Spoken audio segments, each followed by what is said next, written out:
Hi hello friends, ఎలా ఉన్నది? ఈరోజు అయితే ఒక మనం స్పెషల్ బయట ఒకటి తయారు చేస్తున్నాం. అది వచ్చేసి ఒక కొంచెం గోధుమ పిండి. ఇది ఆశీర్వాద్ గోధుమ పిండి ఫ్రెండ్స్. కొంచెం తవుడు, అలాగే వచ్చేసి ఫ్రెండ్స్ కొంచెం మైదా పిండి కూడా వేసుకోవచ్చు. ఇంకోటి వచ్చేసి ఒక గుడ్డు. ఫస్ట్ అయితే ఈ మొత్తం ఈ పిండి మొత్తం మంచిగా కలుపుకోం ఫ్రెండ్స్. ఓకే, ఇదైతే ఒక ఎగ్ ఒకటి వేసుకుందాం. పగలట్లే.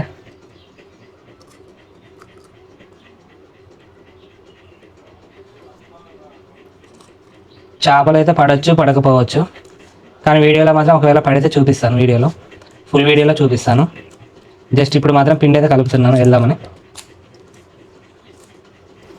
ఓకే ఫ్రెండ్స్, ఇప్పుడైతే మనకి పిండి అయితే రెడీ అయిపోయింది. కలిపేసాము, ఇంకా సరిపోతుంది ఇది. ఓకే, చాలా ఎక్కువ కలుపుకుంటారులే, కానీ నేను చాలా తక్కువగా తీసుకున్నా.